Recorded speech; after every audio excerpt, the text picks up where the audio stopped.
Well, it's Throwback Thursday for Locked On UCLA, and we have a special guest, a UCLA Hall of Famer. You can already guess what this means. Let's get ready to go with Locked On UCLA. You are Locked On UCLA, your daily podcast on the UCLA Bruins. Part of the Locked On Podcast Network, your team every day.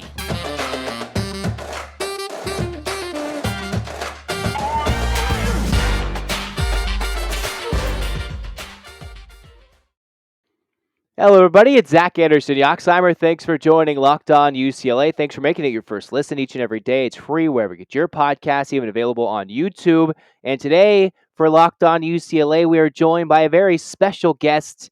It is Ed Kezirian, a member of the 2022 UCLA Athletics Hall of Fame, a longtime Bruin and still forever Bruin. Hello, Zach. Thanks for having me on Locked On. I'm fired up, and I appreciate you very much. Okay, so we're going to go right through it. Not exactly a full opinion episode today, more of a going through your history, which you've probably told many times, but it's great to remember arguably the greatest, UCLA head coach in an interim capacity ever. The towel waiver, if you guys missed the towel, that's what Ed was known for. And then UCLA appreciated you from your time as a coach, a player, and even into administration. So let's go back, as you told me, to a recruiting trip in 1972. What was it like getting recruited in the 70s, before all the NIL stuff, and seeing the good old John Wooden days? Oh, it was exciting. I want to start, Zach, by saying in 1971 in the spring, Coach Jerry Long is the one who discovered me, so to speak, when he came by Reedley Junior College at the time in 1971. And so in 1972, I was on my recruiting trip to UCLA, and I was in Pauley Pavilion on a Saturday. Bruce Walton, the older brother of Bill Walton, was my host, and the place was electric. It was on fire. I was underneath one of the buckets, and I felt like I'm coming to UCLA after that experience. The PA announcer would say no smoking on the concourse level, and the crowd goes wild. We'd knock a pass out of bounds. The crowd would go wild. We'd make a layup, and the crowd would go wild. It was electric, and it was full.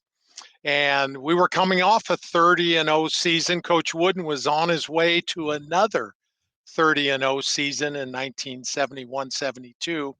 And I actually, during my eligibility in 72 and 73 in football, I never saw UCLA lose a basketball game. We went almost 3 years, Zach. You know, we had that 88 game win streak. We went almost 3 years before I saw UCLA lose a basketball game. So I was excited, and that was a great start, a great recruiting trip. And it turned out to be 2 great years of eligibility playing in the wishbone offense at UCLA. So what was it like, watching the transition go from playing as a Bruin and then getting into your coaching days? I know being in the 70s, you played in the Wishbone, a part of a great era of UCLA athletics. And then you particularly, were part of a new era, being a UCLA coach after that. Yes. My offensive line coach was a guy by the name of Coach Terry Donahue. I think everybody's familiar with that name. Pepper Rogers was our head coach. The Wishbone was our offense. We averaged 400 yards rushing per game. We averaged 42 points per game. We did some outstanding things my senior year in 1973, going 9-2. And one of the things that I didn't realize that was so beneficial for me, Zach, was after I finished my eligibility in the spring of 1974, Coach Dick Vermeil was the new head coach. And Coach Donahue asked Coach Vermeil, I believe, if I could come out and be a student coach and help coach during fundamental periods. And in the spring of 74, I think Coach Donahue got the idea, and I was unselfish and willing to kind of do some student coaching in 74. And that kind of led to, I believe, me after 2 years of trying to play professional football, getting on Coach Donahue's original staff in 1976 as a graduate assistant coach. And then And then I went on to be a graduate assistant for 2 years. He encouraged me to leave UCLA to grow in the profession. I worked for Coach Dick Tomey at the University of Hawaii for 4 years, and then Coach Donahue hired me back in 1982 as a full-time or full-paid assistant coach. I mean, I guess it's not the worst place to be is going to Hawaii to coach, I believe, what, that 4-year stretch? Did it kinda hurt the soul a little bit to leave UCLA for a little mini stretch there to eventually come back, or did it just feel nice being on the island as well? It felt natural to feel like after 2 years as a graduate assistant, you didn't pay your dues, but I felt like it was time for me to spread my wings, and Coach Donahue encouraged that. And so the opportunity, Dick Tomey was defensive coordinator in 1977, but then left a few months before the season to take the Hawaii job. I wasn't interested in going in 77, but I was ready after the 77 season to join Coach Tomey in Hawaii. And when I was in the World Football League, Zach, I had played several times the Hawaiians. So I'd been over 2,500 miles away, and I'd been in Hawaii and I was comfortable going there. And then Coach Donahue, fortunately for me, in 1982, I was able to come back and be an assistant coach for 11 years on on his staff as an What was it assistant like coach. being an assistant on his staff for those glorious 10 to 11 years as you just described? Well, it was fantastic. I was in the right place at the right time. In 1982, being able to go back and have one of the biggest comeback wins against the University of Michigan in Ann Arbor, and then beat them again in the 1983 Rose Bowl, beating Bo Schembechler twice in one season. That was pretty special. And then to win, you know, 7 consecutive bowl games, 5 on New Year's Day, being the first coaching staff in NC2A history to win 7 consecutive bowl games. That was exciting. 8 bowl wins in my 11 years as an assistant coach. And that was very, very rewarding. And then to be around such great assistant coaches like Homer Smith and Don Riley and Bobby Field and Tom Hayes and Greg Robinson and Ted Williams. The list goes on of great Bruins. And one thing, Zach, that was so neat, I don't think we had a coaching change for 5 years between 1982 and 83, 84, and 85. It was really a staff that stuck together and we had great success. And I was very fortunate to be along for the ride. That's pretty tough in the world of sports to find a staff that sticks together from almost just about every position, even from the quality assistant coaches to the strength and conditioning, just all the way to the assistant line coaches, all the way up to the head coach. So, do you feel like that contributed to your success in that 11-year run, winning all those bowl games? Oh, I think it did. I certainly do. Coach Donahue was a great head coach, and he was really diligent about being thorough and proportional and just and our the coaching staff, our families kind of grew up together. It was at a time where being able to be together like that was wonderful, and it did contribute to us kind of knowing each other. It wasn't like a couple of new assistant coaches every year, and that works too. But I really felt like being together as a staff, having our families grow up together, you really get close, and it was very rewarding to be a part of that. In a moment, I'm going to ask you about one, your transition out of coaching. Of course, you have your greatest moment of coaching to come. And then, who is your favorite player to coach? But we'll get to that in just a moment. As we got to tell you about Bet Online. Bet Online is your number one source for sports betting information, stats, news, and analysis. You can get the latest odds and trends for every professional and amateur league out there. They've got it for football, basketball, soccer. Is it called soccer? The World Cup, it's called soccer. Is that even a good chant? I don't even know if you can bet on it, but they've got it all with Bet Online. If you love podcasting with the bet, getting your betting fix, Bet Online has that as well. They're the easiest and fastest way to get your betting fix. Head to the website today or use your mobile device to learn more. Bet Online, where the game starts. Where it starts. And where we'll start this kind of second segment transition. Zach Anderson-Yoxsimer, you're listening or watching to Locked On UCLA. Longtime Bruin, 2022 class Hall of Fame for UCLA. Whatever it is. I get it. Whatever. Class of 22, Hall of Famer right there, Ed Kezirian. And for UCLA, you are a legendary Bruin, the Tau waiver, even known maybe on the West Coast as Coach K. I know maybe that name and that nickname has been shifted to someone else, but you are the real Coach K. As you were going to tell me before that break, who is your favorite athlete or athletes to coach during your assistant coach tenure before we transition into your administrative phase at UCLA? Well, I had a lot of great players to coach. You can't, Coach Wooden taught us all, you don't always win with talent, but you can't win without it. And I had transitioned in 1993 into academic and student services. In 1992, I was kind of wearing both hats. I was an assistant football coach, but learning the academic student service world. I had John Ogden, Zach, for 1 year, but what a terrific! He's one of the he's one of the top offensive linemen of all time, in the NFL. And 1 year with him, what a great self-sufficient student athlete.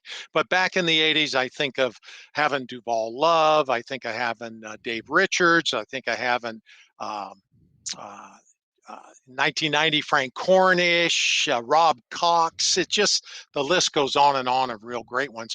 I was fortunate on that 7-game NC2A winning streak to have a guy by the name of Troy Aikman in 1987 and 90 and 88 be our quarterback, and how kind of easy that was with Troy to go 10-2 back to back. But after all those years, I kind of was thinking about my family, thinking about my future, and I really always had an interest in the academic and student lives and lives after football with our student athletes. I was really involved in their academic lives as well as coaching them. And so it was kind of natural for me to feel comfortable moving into the administration and doing something like that. So I talked to Coach Donahue, and over the course of 3-4 years, eventually Coach Donahue, and I'm forever grateful to Coach and his family, made it an opportunity for me to transition from coaching on the field to coaching off the field in academic and student services. In 1993 is when I officially started. Did you feel like you missed the game, or is it a nice, easy transition? Did it give you more family time in the administration, or was it just of long nights dealing with the student athletes with the student athlete post playing career type of job and shifting gears from assistant coach to a different type of grind? Zach, you asked a great question. Thanks for being so insightful. I talked to Coach Donahue after the 1998 season, and just I didn't think it could get much better than that. What a successful run we had during the 80s. And Coach Donahue, there wasn't an opportunity in 1989, and so he eventually worked towards me moving into that position because he felt like I could play a role and help the program. Um, I was so blessed and fortunate it didn't happen right away because I think I would have been frustrated. So I was coaching each year thinking it was my last for about 4 years. So by the time the position opened up, I was used to the idea I was moving into academic and student services and administration, and I never looked back. And it was a blessing. What was it? What were your daily?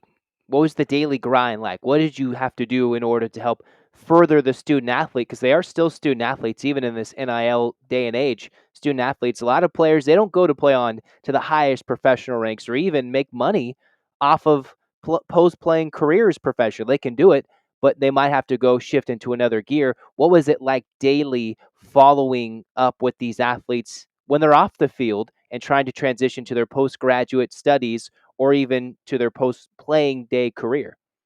Zach, good question. I just continue to work like a coach. Coaches have long hours and they put in a lot of time. So I was up at 5 o'clock, left the house at 5:15, would get to the weight room if that was what was going on at 6 a.m. that day, 10, 15 minutes early to make announcements and meet with student athletes. Then I'd shower up, be at my desk at 6:30, and then throughout the day, just be back and forth, up and down the hill, working with all the different departments here at UCLA, with the university as well as the athletic department. So I just kind of put in the time. And the position, Zach, was relatively new. Coach Donahue only knew of one other person in the United States at one other school that had incorporated someone in a position like I was going to be doing for UCLA. And he felt like it had been successful there. And so I was, the way I understand it, the second person to ever take a coach and put him in academic and student services in the United States in college football. And so I I was able to have the power of a coach because I had coached for 11 years as an assistant and enjoyed it and loved it.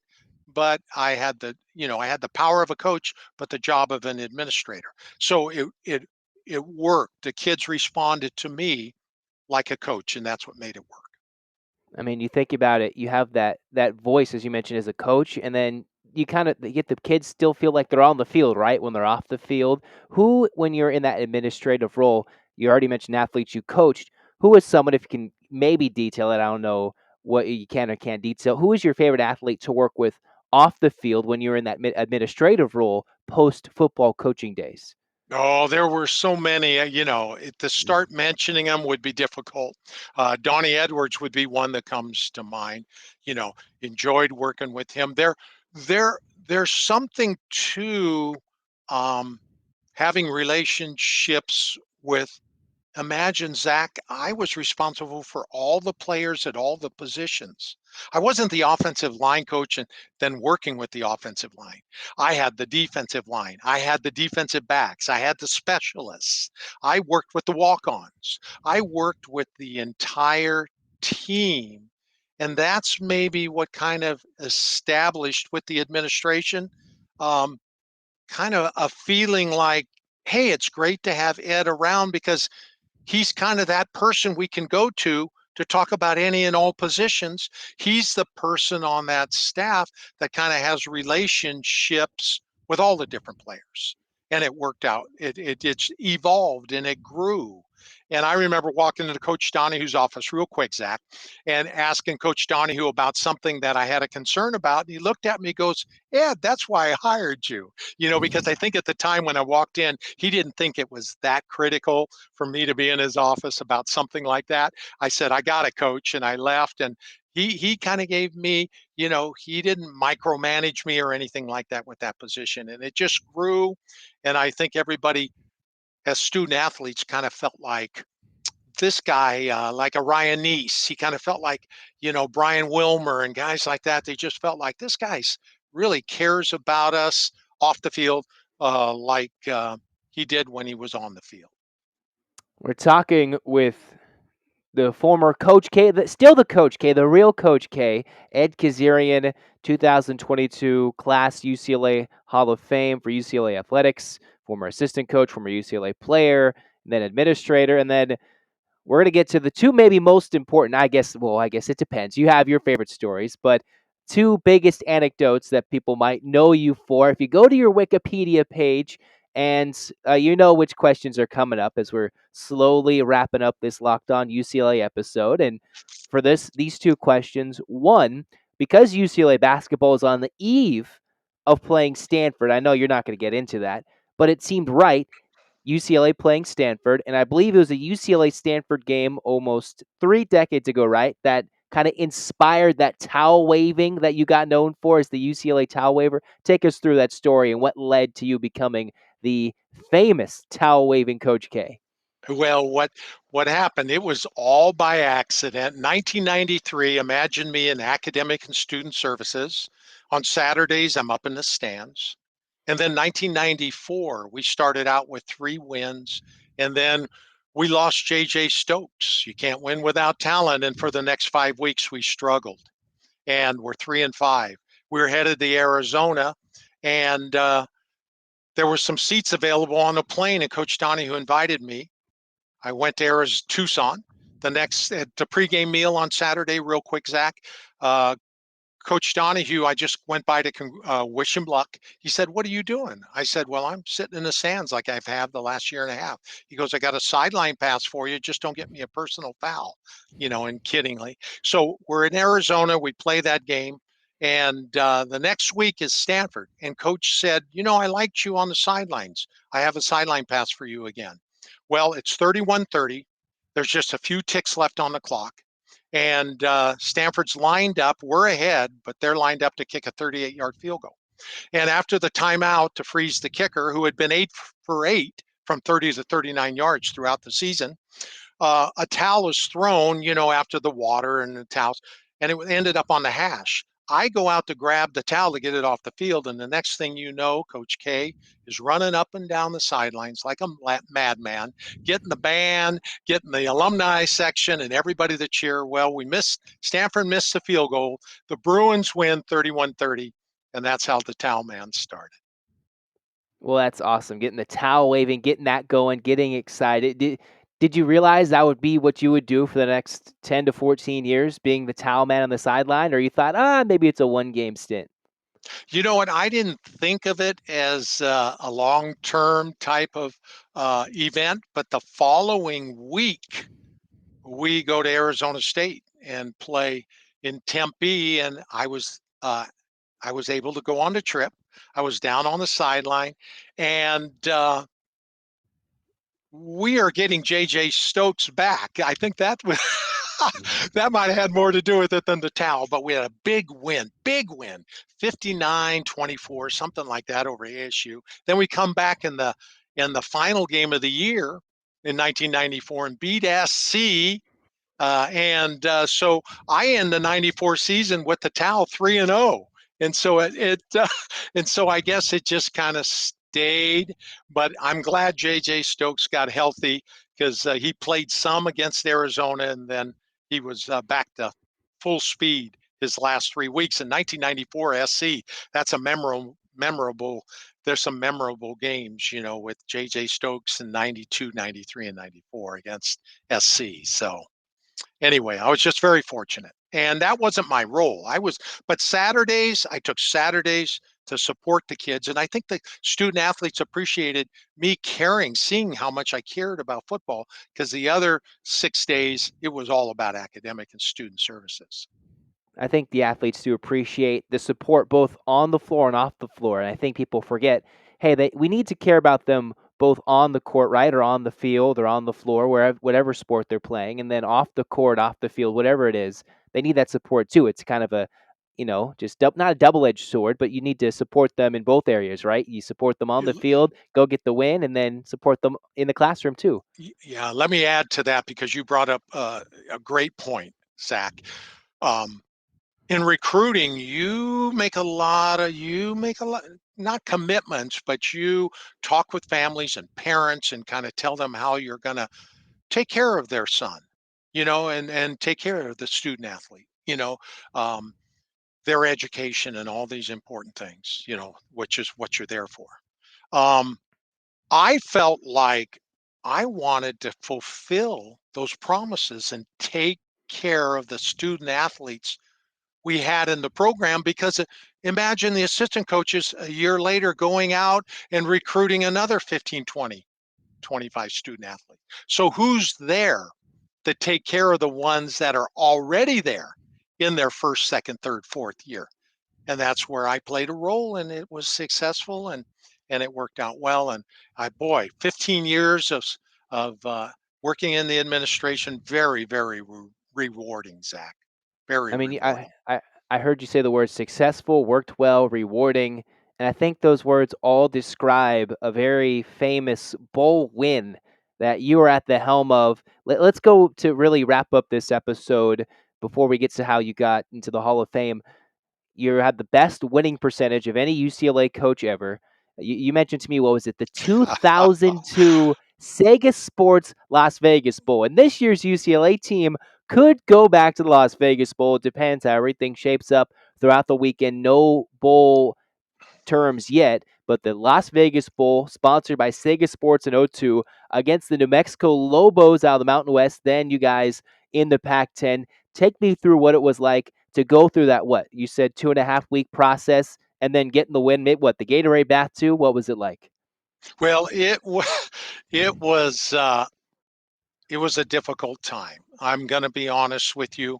Um, Anytime you make a coaching change, and we hadn't had one at UCLA in almost 4 decades. I want to say, Zach, don't hold me to the exact when I talk, but we hadn't had a coaching change, and there was one made in December on December 8th, and then the game was on Christmas Day. So imagine it being a difficult time. I had been out of coaching 10 years, but the circumstances kind of dictated after about a week or so in late November, early December, if they were going to make a coaching change, who would it be? It was recommended that maybe for 2.5 weeks, with my background, all my 32 years of being a Bruin in some way, shape, or form, from my student athlete days to coaching to administration, I could maybe hold down the fort. So I was asked to step up and be the interim head coach for those 2.5 weeks. And what I really tried to do was work the pyramid of success. Coach Wooden gave that great gift to all of us. And I used the pyramid of success, my experience having coached for a long time, and just ministered to the players and the assistant coaches in the entire program. And we were able to come out on Christmas Day successful. And we had 14 seniors. And the rest of the team was proud of our seniors. The leadership was there, and we were, frankly, Zach, maybe a little bit better than New Mexico talent-wise. They were good on offense and very good on defense, and solid in the special teams. But we were really good on defense and the special teams, solid on offense, and so we won the turnover battle. And it just worked out. I was very fortunate. And we got ourselves a win, and everybody has fun saying I have the highest winning percentage in UCLA history as a head coach. You guys won 1 and that 0. 20, yeah, 1-0, 27-13. You guys were actually trailing at the end of the first quarter, tied at 6 after 2.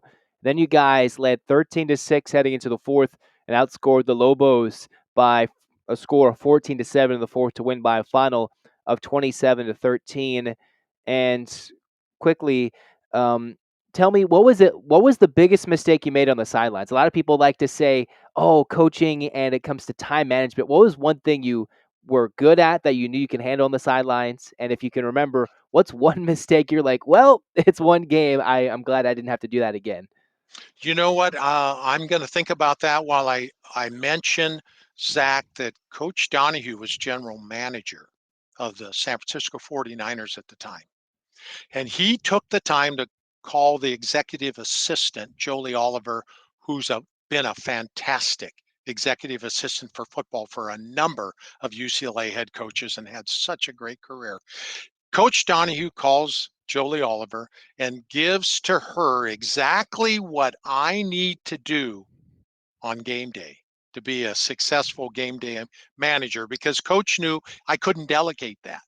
And so, just leave the officials alone. Make sure you condition the players, leading up to the game enough. And just use of timeouts, aesthetically pleasing with people getting on and off the field. Don't try to be too smart in things that you do and put in too much new stuff. Anyway, he was fantastic, Zach. And so I just tried to use his game day management advice. And I'm trying to think where I may have made a mistake. We were careful on offense. We won the turnover battle 3-1. And we let our defense and special teams kind of carry the day. And, Jared Page had an interception for a touchdown. And then we were opportunistic on offense. And you know what? We had a 4th and 1, and we needed a timeout. And we were trying to call timeout. Yet we ran the play, and we were fortunate. Tyler Ebel jumped over the pile and scored on 4th and 1. So like I said, sometimes you're more lucky than good. So Anyway, I can't think of any one thing right now. I know I'm disappointed, not disappointed, but I'm they tried to give me a Gatorade bath, and Steve Morgan was a defensive lineman for us. And I think as he was trying to throw Gatorade on me a couple of minutes before the end of the game, he slipped and fell and injured his knee. And I've always felt bad about that. So that was one bad thing on the sidelines. I did not. You never know. You never hear about Gatorade bath injuries. You see people jump on each other when they celebrate goals, like in the World Cup. You see people celebrate, and you wonder, do more people slip and fall, and are there, the not top 10 of celebrations? But hopefully he was okay after that. He was okay. He's gone on. I think Steve Morgan is coaching. He's back in Texas, I believe. And anyway, I don't know why I brought that up, but that was probably a mishap on the sidelines that I wish didn't happen. But one thing we're glad that happened. Take me through the day where you got the call, the when you were informed you're going into the Hall of Fame, or what was it like being honored on the field during the Hall of Fame weekends? Well, that was, I can't even begin to wrap my head around the fact that I'm in the UCLA Athletic Hall of Fame. It's special. And I got in the category of extraordinary service, Zach. And that that category was put in about 10 years ago. I believe, I hope I'm accurate when I'm saying all this, that it's a position that is someone's considered for once every 5 years. So I was the third person in that extraordinary service category that developed back 10 years ago. And I think there's maybe 336 of us. And I know my place is number 336, but I am so proud. I mean, come on. Garrett Cole and Ed Kazarian or Coach K, Patrick Cantley, what he is doing professionally in the world of golf, and Ed Kazarian. I mean, just Sean Foster. What a talk about a warrior. I hear Coach Kelly talk about Warriors and DTR and Deshaun Foster, Ed Kazarian. Oh, I'm just thrilled to be a part of it. I am just thrilled. It was fantastic. You can imagine my family turned out. I had so much support from cousins and relatives and family. It was really, really special for Kay and I and our three children and six grandchildren and our extended family. Really special. Thank you for asking, Zach. Well, thanks for jumping on the episode today, Coach K, Ed, cousin Eddie, There you Ed go, Kazirian. cuz. Yeah, we are cousins. That's the last minute. That's the last second episode. Spoiler alert there. As Yes. with this Locked On UCLA episode. Thanks for joining on and taking us through the journey of your career from a player to a coach, leaving for a little bit, winning as a bowl head coach, the winningest percentage in UCLA coaching history, the towel waving, seeing Paulie Pavilion back in the days when it was rocking, the undefeated Bruins, There you and go. then, the towel waving, and then eventually UCLA Class of 22 Hall of Famer with some pretty good Bruins. Number one in Oh, our hearts, though, is you. yeah, but Don Harper Nelson, I mean, it goes on and on. Kelly Inouye Perez, who's still going strong, and Dave Saunders, and a couple of other, Linda and Oli. The class, I was just so fortunate to be a part of it. And one last thing, Zach, in 2005, you talk about Stanford, you brought it up. Great job. Tore my rotator cuff up at Stanford. So that's how much I I was invested in being the town man. We're down 27-6. It's a cool night up in Palo Alto, and then the Bruins, with about 8 minutes left, decide to come roaring back. And I wasn't warmed up. My towel was around my neck most of the night, but then all of a sudden I got excited, probably a little too excited. So I'll end with that because we're taking on Stanford, and that's another quick towel Stanford story.